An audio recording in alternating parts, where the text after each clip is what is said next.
नमस्कार मित्रों, हर हर महादेव, जय शिव शंभू। स्वागत है आप सभी का एक बार फिर से। मित्रों, 17 जुलाई सावन का दूसरा सोमवार, तुलसी में बांध देना यह एक चीज़ करीबी हो जाएगी दूर, और पुरानी से पुरानी बीमारी और कष्ट खत्म हो जाएंगे। रातों रात आपकी किस्मत पलट जाएगी और हो जाएंगे माला माल। मित्रों, करीब 400 वर्षों बाद अद्भुत महासंयोग बन रहा है। 10 जुलाई 2023 को सावन का पहला सोमवार है। मित्रों, 4 जुलाई से सावन का पवित्र महीना शुरू हो चुका है और 31 अगस्त को समाप्त होगा। सावन के महीने में इस बार शिव जी की अति कृपा बरसेगी, क्योंकि इस साल 8 सावन सोमवार व्रत है। इसमें 4 सोमवार व्रत, 4 सावन अधिक मास व्रत सावन मास में माल महापुरुषोत्तम मास की वजह से इस बार 4 नहीं बल्कि 8 सोमवार के व्रत किए जाएंगे। पहले सोमवार का व्रत 10 जुलाई को और दूसरे सोमवार का व्रत 17 जुलाई को, तीसरे सोमवार का व्रत 24 जुलाई को और चौथे सोमवार का व्रत 31 जुलाई को और 5वें सोमवार का व्रत 7 अगस्त को और 6वें सोमवार का व्रत 14 अगस्त को और 7वें सोमवार का व्रत 31 अगस्त को और 8वें सोमवार का व्रत 28 अगस्त को रखा जाएगा। मित्रों, अगर आप भी महादेव की कृपा अपने जीवन में पाना चाहते हैं तो वीडियो को लाइक करके कमेंट में हर हर महादेव लिखना न भूलें और साथ ही चैनल को सब्सक्राइब भी ज़रूर करें। सावन का महीना बहुत ही पवित्र होता है। सावन का पवित्र महीना भगवान भोलेनाथ और माता पार्वती का महीना होता है। सावन का महीना गंगा जल की तरह पवित्र माना जाता है और इस पवित्र सावन के महीने में जो भी भक्त सच्चे भाव से, सच्चे मन से मैया पार्वती भोलेनाथ की शरण में जाते हैं, उनकी हर मनोकामनाएं, इच्छाएं पूरी होती हैं और भोलेनाथ और माता पार्वती ज़रूर पूरी करती हैं।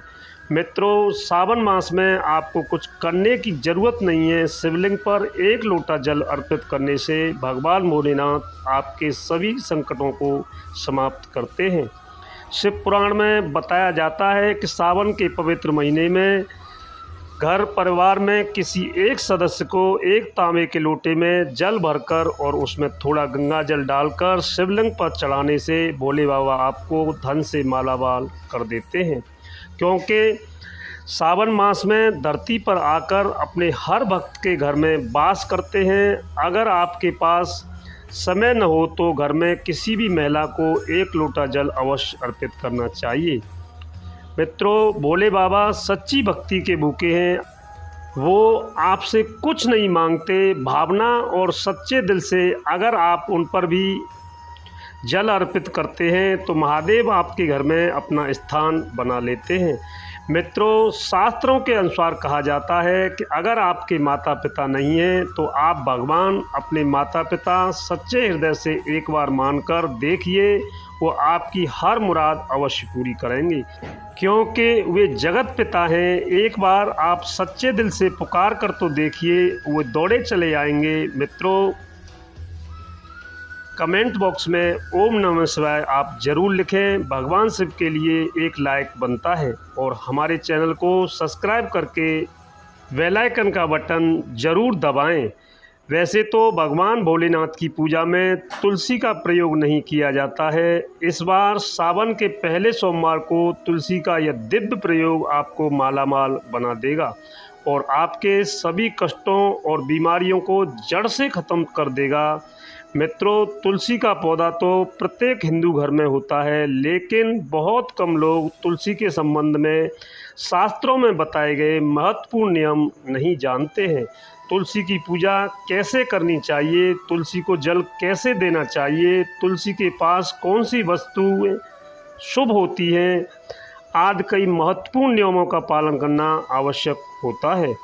इसके अलावा अगर आप तुलसी के नीचे एक चीज़ बांध देते हैं तो आपको माँ तुलसी का ढेर सारा आशीर्वाद मिलता है और आपके घर में माँ लक्ष्मी जी सदैव ही निवास करती हैं। मित्रों, तुलसी का पौधा घर में होना परिवार के प्रत्येक सदस्य के लिए लाभकारी होता है।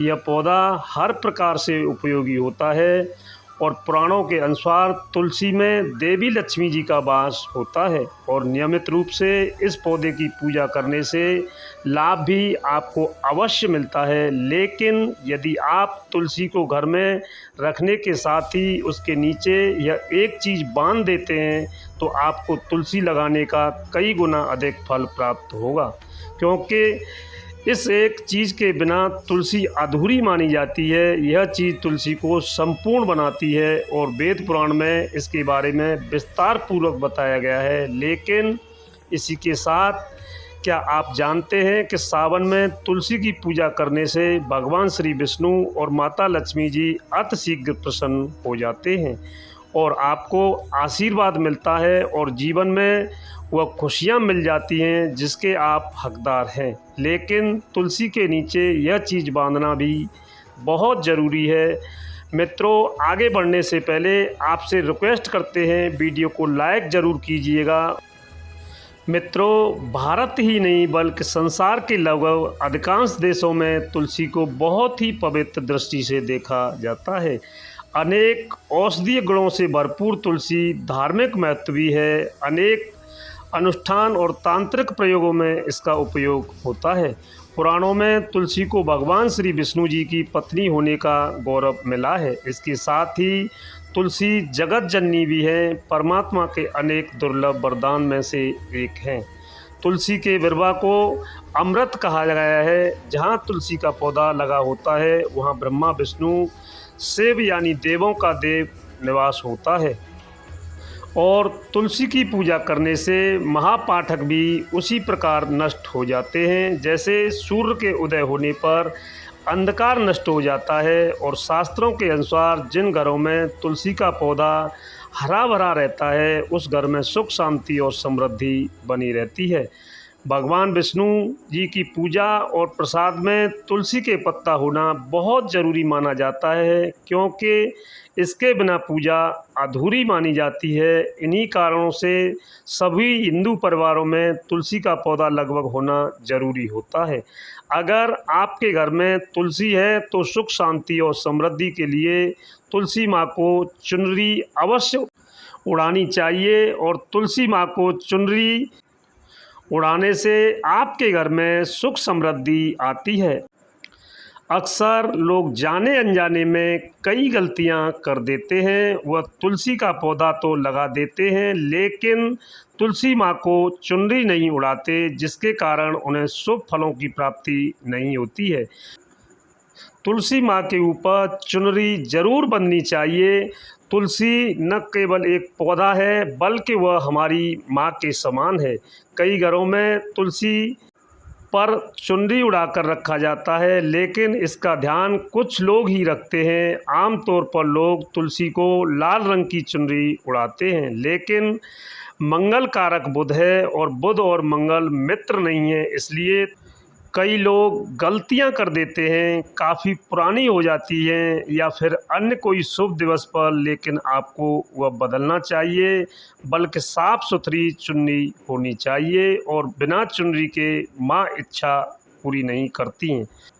बिना चुनरी के तुलसी माँ नाराज़ हो जाती है और आपको फलों की प्राप्ति नहीं हो पाती है। मित्रों, तुलसी में कई दिव्य शक्तियाँ विराजमान होती हैं। जो लोग तुलसी विवाह कराते हैं उन्हें कभी कष्ट नहीं आते, स्वर्ग की प्राप्ति होती है और माँ की बड़ी प्रसन्नता मिलती है। सालग्राम और तुलसी के विवाह करने से सारे कष्ट मिट जाते हैं। मित्रों, इसी के साथ ही आप सभी को मेरी तरफ से जय श्री कृष्णा, राधे राधे, हर हर महादेव।